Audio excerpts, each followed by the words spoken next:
Hello, my name is Melissa Daniels, and this is Strabismus to Stereopsis. And here we talk about all things strabismus and lazy eye and what to do when your eyes aren't working together or pointing the same direction. Today, I'm talking all about post-surgery recovery and my best tips and tricks for helping you get through that. I've made a lot of videos about my own surgeries. I've also talked to hundreds of people about their recoveries, and through the process, I've learned quite a bit that I want to share with you. If you go over to learn.strabismussolutions.com, you can access the Strabismus Surgery guide that is really going to take you from the very beginning to the end of what you need to know, preparing for, going through, and recovering from strabismus surgery. In this video, we're going to be going through a lot of those details. During a strabismus surgery, the ophthalmologist is going to cut into the different muscles of your eyes. And this can be on one eye or both eyes. It can be on the muscles above and below your eye or the inside and outside muscles. That's all up to the surgeon, and I don't pretend to know anything about that. But what you can guarantee afterwards is what you would have anytime you cut and paste muscles. You're going to have redness and swelling and pain and goop and all the fun things. And there is a lot that you can do to help prepare for that and to have a smooth recovery. So we're going to go through 3 different parts. The beginning part, we're going to go through a more long-term recovery, and then we're also going to go into some of the emotional aspect of what's going on when you have a strabismus surgery. So let's just start with that first initial time after you have the surgery. You're going to be in a lot of pain, and so the things that you're definitely going to want to have are ice packs. They have ice packs that go right over the top of your eyes. They are so fabulous. I got mine from the surgeon. I was able to find some on Amazon. I will link them in the description. Basically, you fill them with ice and they Velcro around your head, kind of like a sleep mask. And that saved me. I seen my eyes made a way bigger difference than ibuprofen. Although I did take the ibuprofen and Tylenol and all of those things to help with the swelling, and it did help. Another thing you want to make sure you're doing is just the antibiotic, either the cream or the drops, whatever your surgeon gives you. Make sure you're being really consistent on that because you do not want to get your eyes infected. That can really prolong the recovery and make things so much more difficult. Another thing to try is arnica. It's a homeopathic remedy, and a lot of plastic surgeons actually recommend this. They say start taking it 2 days before the surgery and take it for a full week after the surgery. Really helps with the healing and scarring. And I've seen people that did use it. I didn't know about it till after, unfortunately. But people who do use it, it seems that their redness in their eyes goes away like so much faster. Like in a week or 2, they're back to normal. Whereas for me, it took a full 6 weeks. So I wish I could go back in time and try that. But you try it for me and let me know how it goes. It's also really important to just be taking care of your body in general.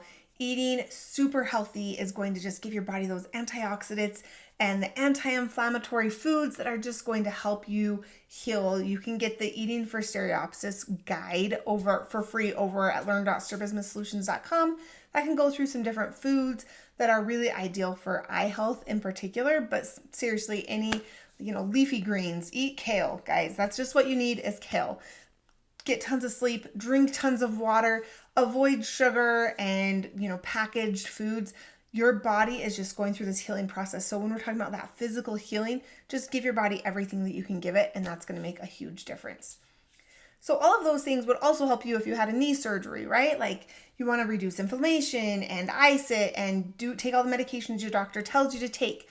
But because this is a surgery with our eyes, there's a lot more at play here because we also want our eyes to start working together. We also have our brain having to interpret what is going on. And so there's this added level that you get on top of a normal surgery that you would be having. So with eye surgery, you really want to focus on periphery and really trying to just relax and see big, because that is going to be a lot easier for your brain if you're doing that, for your brain to kind of piece together the new world with your eyes in their new position. This means you want to really avoid doing things up close, like being on your phone. Just try to stay, even for a full week, don't do anything that is not absolutely necessary on your phone. Doing, reading a book up close, just don't do it. Just listen to an audiobook for a week.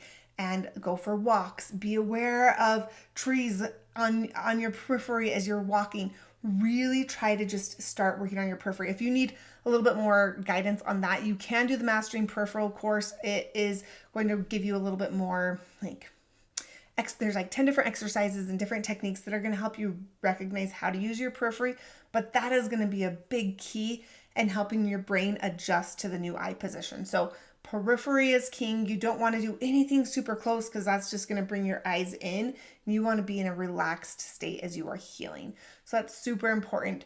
I don't within the first few weeks, I definitely don't recommend doing any actual eye exercises. It's all about healing, taking care of your body, looking big, using your periphery, going for walks, right? Giving your brain some information on how to recalibrate your vision. After that initial healing, when you're kind of getting the redness and the swelling and you're not in pain anymore and your brain is starting to calibrate, then we kind of go into phase 2 of your recovery. And in this phase, you want to start looking into the vision therapy. So hopefully you were doing vision therapy before your eye surgery to help your brain learn to use both eyes. And now after, you're going to keep doing more vision therapy, kind of like you would do physical therapy after a knee surgery or a shoulder surgery.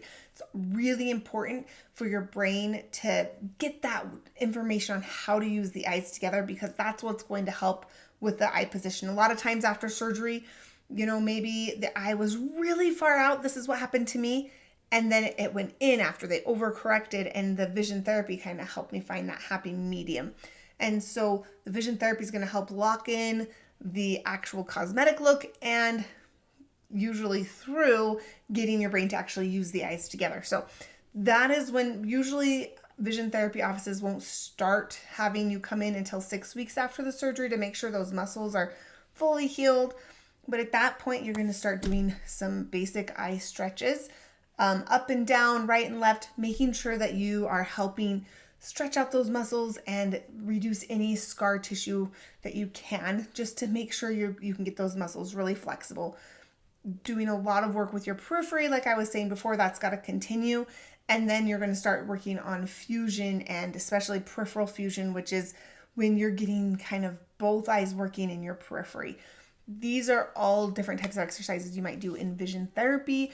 Some of them you can do on your own. Of course, anyone can follow their finger and try to use that to get those muscles fully flexible after the surgery. One important thing is that as you're doing these eye stretches, if you feel pain, just stop. It shouldn't ever hurt. You can feel a little stretch, but you don't want to take it to the point where you are pulling too hard and could potentially hurt yourself, right? Always double check with your vision therapy office. Make sure that you are following their timeline as well. The third piece of recovery from strabismus surgery that I want to talk about is the emotional and mental side, which, according to me and many other people who've had strabismus surgery, this is the worst part. The physical, not so bad. Doing some exercises, not so bad. Dealing with the emotional part, so difficult. There's the wondering, did this surgery work? Is my eye still out? Is it in? Is it up or down? And the number of selfies that you can find on a phone of someone who's had strabismus surgery, so many, because we're trying to figure out, are my eyes aligned? Are they not aligned? And are they to this or are they to that? There's that emotional side, especially if your eye alignment didn't, get fixed and the surgery didn't work, and you're wondering, did I just make the worst decision of my life? And it can be so distressing. And if you're there, I'm so sorry. I know what that's like. I promise it will get better. But right now, it's just going to be hard. And so I wanted to just speak to that a little bit on what you can do when you are just feeling yourself going down that spiral. The first thing is to just tell yourself, I don't know yet. There's no way of me knowing what the result is with all the swelling and everything. So I'm not going to decide on whether to freak out for at least another 2 weeks. So that's what I did for the first few days when I was really freaking out, because my eye alignment looked so bad and I was so miserable. And that really helped me to kind of put it off. It's not that I'm ignoring it, but it's just like, you know what? I can freak out. I'm going to have a total breakdown if I want to, but I'm going to give it another couple weeks and see what happens. And that really helped because you know what? In those few weeks, it did get substantially better. I think that's a really common thing to happen as time goes. The eyes the swelling goes down and those eyes kind of settle into a better position. Giving it that time and just kind of relaxing is going to help you. When you're experiencing double vision, and that can be really disturbing as well, and you can it can bring in a lot of anxiety. One thing that really helped me was this practice of being curious about it. So I'm seeing I'm looking at my finger and I see two fingers, and instead of being like, oh my gosh, and closing my eyes and running away, it was like, that's interesting. I have two fingers, and kind of trying to be curious. So are they the same color? Or does each eye see, one sees it brighter or darker or more blurry or more clear? So just kind of comparing and being curious, like, oh, that's interesting. Each eye is seeing my finger a little bit differently. Another question I'd ask is, how far apart are those two fingers? I'm seeing double. Are they side to side or up and down or at a diagonal, front and back? Like, where am I seeing those two fingers? And can I make them go further apart? Can I make them go closer together? And playing around with that a little bit, not too much because that can, I don't know. But that helped me mentally just be like, it's okay. This is part of the process. And as I allowed that double vision and I was curious about it and started asking questions, that actually gave my brain more information and helped the double vision go away more quickly. Same with, using the periphery. These things are going to kind of help your brain heal. And if you can just be calm and be like, yeah, this is the part of strabismus surgery where everything's kind of a mess and I'm here for it. And I don't know what the result is going to be, but I'm here for it. And my favorite thing to say is, this is all orchestrated in my favor. It's all going to work out. If my eye is clear out here at the end of this, there's a reason for it. And I don't know what it is, but it's all going to work out in the end. So those things really help me keep my head in a good space. If you want more in-depth help with this, I do have a full Confidence with Strabismus course where I go through a lot of different training and teaching on applying some kind of life coaching principles into strabismus and strabismus surgery and overcoming some of these feelings that come along with it, because I know it is so difficult. The number of tears that I have shed for myself and others, I know it's difficult. And so if you want more help, you can definitely take that course or sign up for a Zoom call with me. Strabismus surgery can be an amazing tool to help give you better alignment.